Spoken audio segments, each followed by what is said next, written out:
पिछली वीडियो में हम लोगों ने हिंदी साहित्य का काल विभाजन किया था।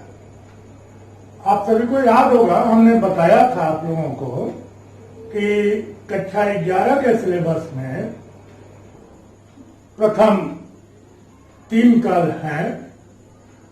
आदिकाल, जिसे शुक्ल जी ने नाम दिया वेदगाथा काल का, भक्ति काल शुक्ल जी का दिया हुआ नाम है, ऐसे पूर्व मध्यकाल और उत्तर मध्यकाल, जैसे शुक्ल जी ने रीति काल नाम दिया।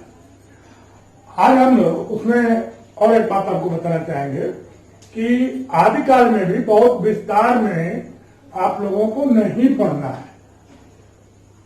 उस दिन भी बताए थे, आज भी बता रहे हैं कि साहित्यकार के रूप में चंद्रवरदाई, अमीर खुसरो और विद्यापति, इन 3 लोगों को और आदिकाल की प्रमुख प्रवृत्तियों को आप लोगों को ध्यान देना है, पढ़ना है। बस इतना ही, आदिकाल से इतना ही आप लोग को है।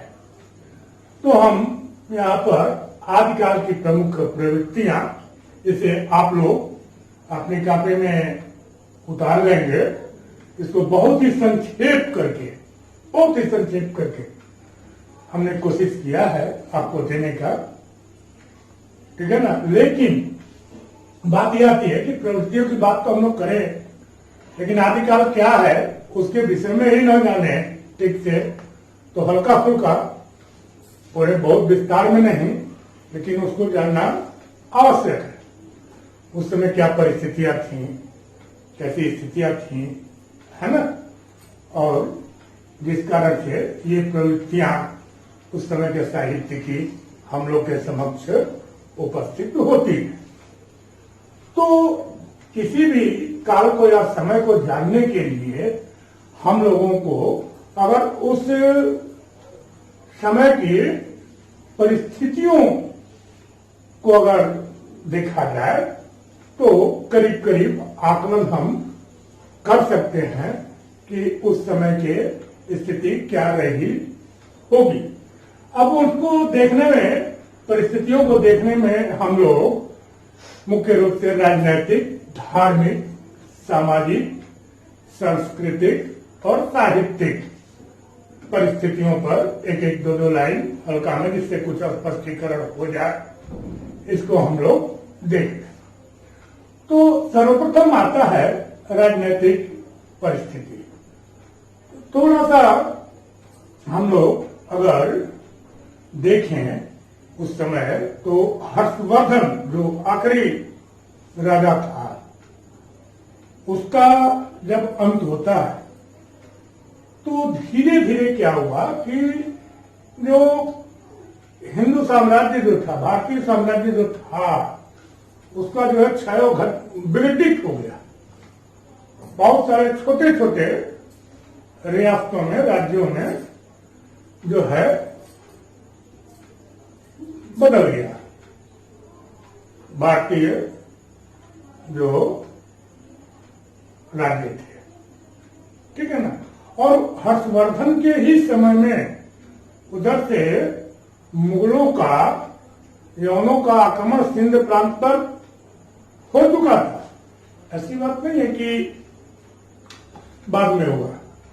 और उसी समय ऐसी स्थितियां बन रही थी कि जो पश्चिमी भारत है और मध्य प्रदेश का जो हिस्सा है, उसमें हिंदी धीरे धीरे विकसित हो रही थी, है ना। और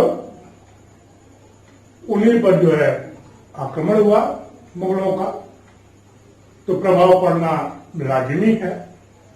इधर क्या हुआ कि 6वीं शताब्दी तक धार्मिक, अगर हम लोग और थोड़ी सी उस पर बातें हम लोग कर ले। अब उस राजनीतिक स्थिति जो वो बनी, जो विघटित हुए, तो क्या हुआ कि बहुत से राजा जो है क्या कहे कि वो अपनी सीमाओं की रक्षा में या तो अपनी सीमाओं के विस्तार में महत्वाकांक्षी बन गए और आपस में लड़ने लगे। और स्थिति ये बनी कि 8वीं शताब्दी से, आप ख्याल कीजिए इतिहास को, तो 8वीं शताब्दी से 15वीं शताब्दी के बीच में हिंदू राजाओं का पतन हुआ और धीरे धीरे मुगल साम्राज्य की स्थापना हो गई। ये तो राजनीतिक स्थिति जो है वहां पर बनी उस समय, वहां पर था अर्थात उस समय जो है बनी। अब धार्मिक जो स्थिति ये हुई कि 6वीं शताब्दी तक तो ठीक ठाक था, लेकिन 7वीं शताब्दी में दक्षिण भारत के आलमबार और नायमबार बोलकर के दो संत थे। वो लोग जो है उत्तर भारत में जो है धार्मिक आंदोलन को हवा दी, दक्षिण भारत से आकर के इधर उत्तर भारत में हवा दी है, अर्थात उनका प्रचार प्रसार बढ़ा। इधर क्या हुआ कि बौद्ध धर्म का धीरे धीरे पतन हो रहा था और शैव मत और जैन मत अपने को आगे ले जाने में लगे हुए थे कि हम आगे तो हम आगे। तो धार्मिक जो है, जो साधारण जनता थी वो भी उलझ गई थी, वो भी समझ नहीं पा रही थी। और इधर जो है इस्लाम जो है धीरे धीरे प्रवेश कर रहा था, है ना। तो जनता जो है वाको की स्थिति हो गई थी धार्मिक स्तर पर, और सामाजिक स्थिति, जनता जो है, जनता में निराशा व्याप्त था, शासन और धर्म दोनों ही की तरफ से। जैसा हमने बताया हर्षवर्धन के बाद क्या स्थिति आई, तो हमेशा युद्ध ही जब हो रहा है तो जनता तो परेशान होगी। और इधर धर्म में भी जो है बौद्ध धर्म का पतन हो रहा था। उधर दक्षिण भारत से दो संत जो है एक नए धार्मिक आंदोलन को हवा दे रहे थे, शैव मत और जैन मत, हम आगे तो हम आगे, ये कर रहे थे। और निर्धन जनता जो है वो श्रमिक थी, और धनी जनता जो है उस समय विलासिता में डूब गई थी, क्योंकि राज्य शासन का जोर वो नहीं आ गया था, वो तो युद्ध में लगे हुए हैं। तो उस समय का जो साहित्य है उस पर इन सबों का बहुत गहरा असर पड़ा। और इतना ही नहीं हुआ, अगर सांस्कृतिक परिस्थिति को हम लोग देखते हैं तो धीरे धीरे जो मुगलों का शासन अपने आगे बढ़ा जब, तो यहाँ के जो लोग थे, यहाँ के जो लोग थे, उनका उत्सव हुआ, मेला हुआ, उनका वेशभूषा हुआ, उनके शादी ब्याह हुआ, उन सब पर उसका छाप जो है देखने को मिला। यहां तक कि खान पान में भी उसका प्रभाव देखने को मिलता है। उस समय के अगर हम लोगों को साहित्य को ध्यान से देखते हैं तो ये सारी बातें स्पष्ट होती हैं। अब साहित्यिक परिस्थितियां कैसी थी, तो आदिकाल के जो साहित्य है उसमें 5 प्रकार के साहित्य हम लोग के सामने आते हैं। एक तो सिद्ध साहित्य, दूसरा जैन साहित्य, तीसरा नाथ, चौथा रासो, और 5वां जो है लौकिक। ठीक है ना। हाँ, रचनाएं जो है उस समय की प्रबंध और मुक्तक दोनों ही है।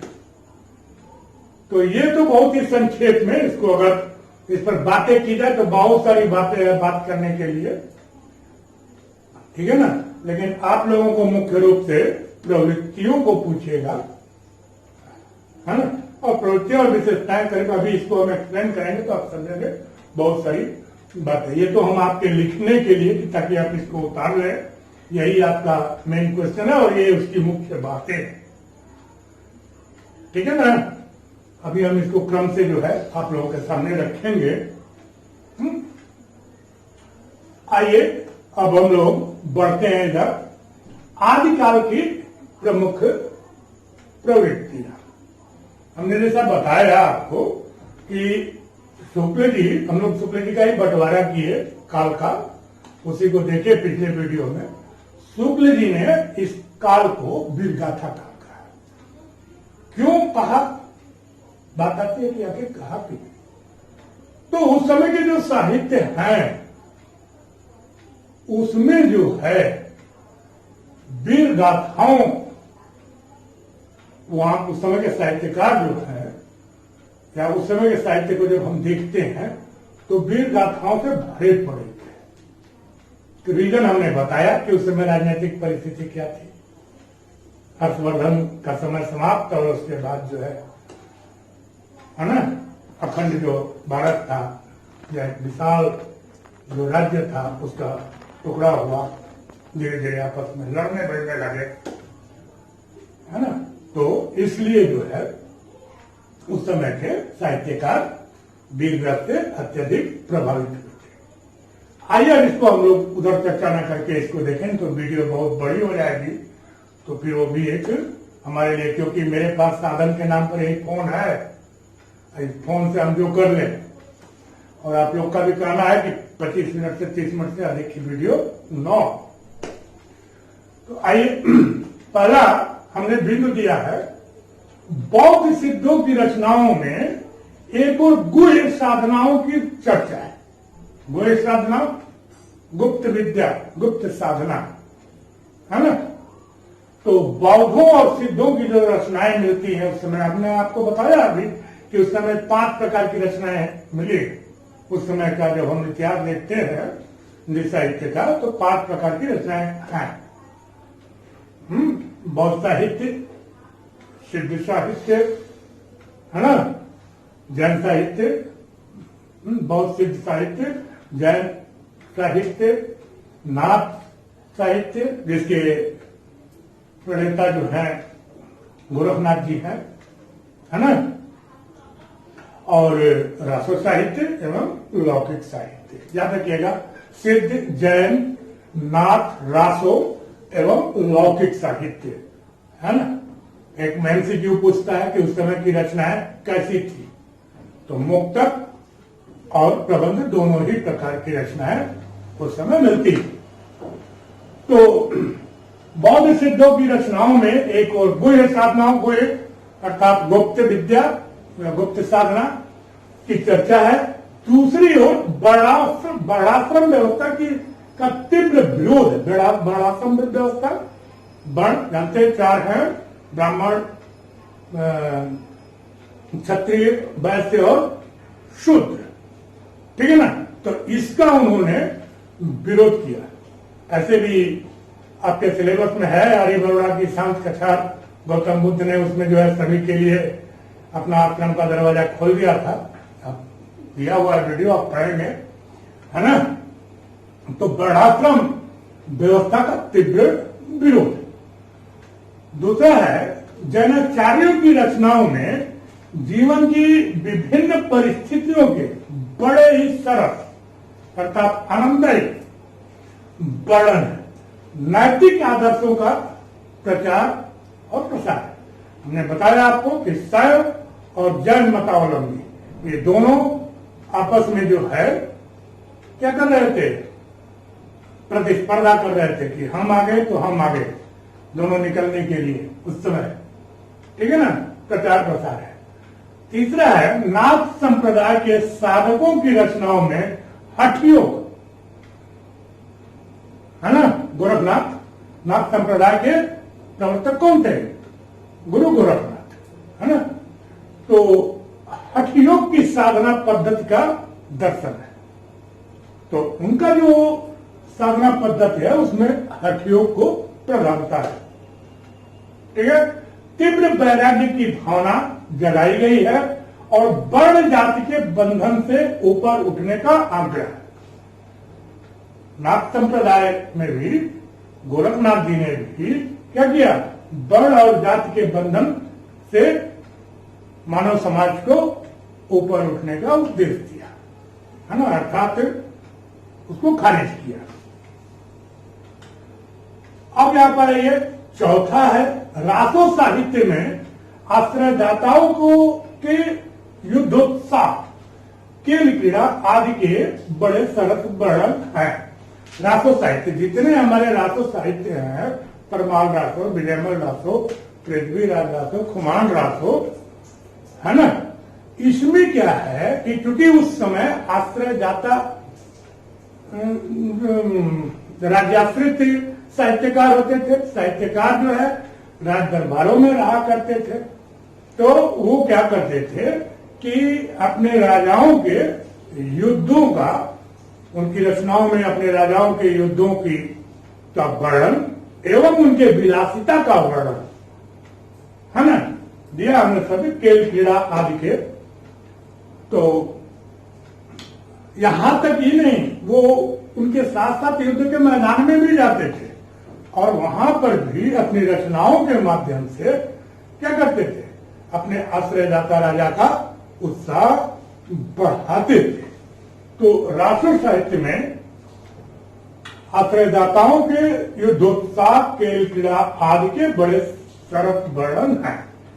इतिहास के साथ कल्पना का प्रचुर उपयोग किया गया है और अपने राजा की बड़ाई करने में अत्यधिक बड़ाई कर जाते थे और उसमें जो है कल्पना लोक में भी पहुंच जाते थे, है ना।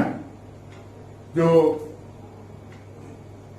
उनका उत्साह बढ़ाने में तमाम किस्म के उनको उत्साहित करने के लिए, है ना, उनकी बड़ाई किया करते थे अपनी रचनाओं के माध्यम से।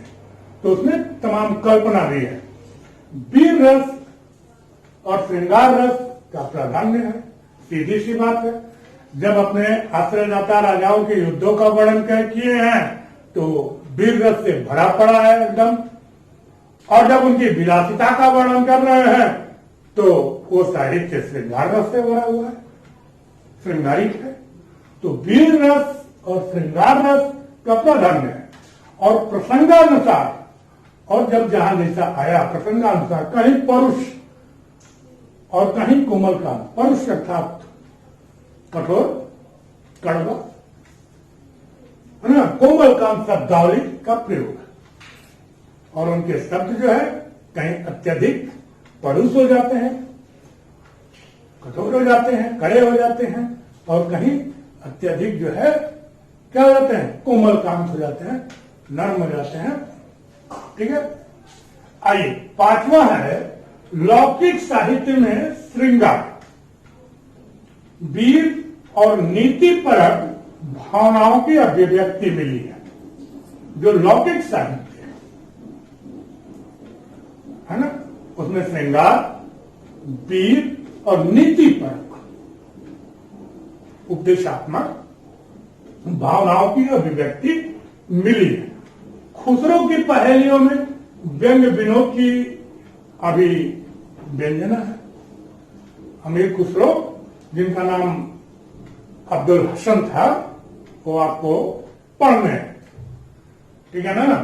उनका सर्वप्रथम रचना किरान उस सादेन है और उसके बाद आशिका, तुगलकनामा और भी उनकी पुस्तकें हैं, उन्होंने लिखा है। इनको पढ़ना है, आपको ध्यान रखिएगा इनको। और चंद्रवरदाई को, पृथ्वीराज रासो उनकी रचना, विद्यापति को विद्यापति पदावली। और आइए पहले इसको देखते हैं। पहेलियों में व्यंग्य विनोद की अभिव्यंजना है। अब आइए इसको थोड़ा सा ये किया जाए। आदिकाल में हिंदी भाषा जनजीवन से रस लेकर, आदिकाल में हुआ क्या, ध्यान दीजिए, वहीं पर ये सारा बीज पड़ गया था।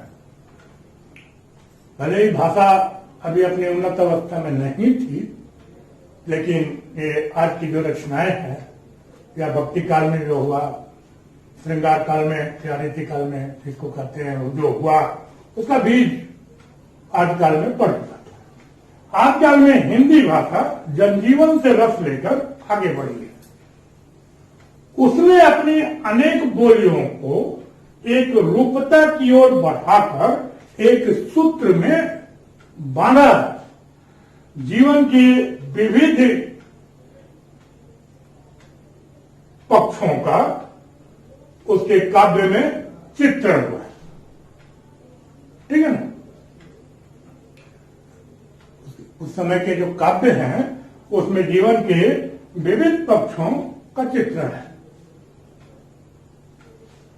परवर्ती कालों में अर्थात बाद के कालों के लिए उसने अनेक परंपराएं डाली हैं। अनेक काव्य रूप और शैली शिल्प आदिकालीन साहित्य में प्रकट और पुष्ट हुए हैं। ठीक है।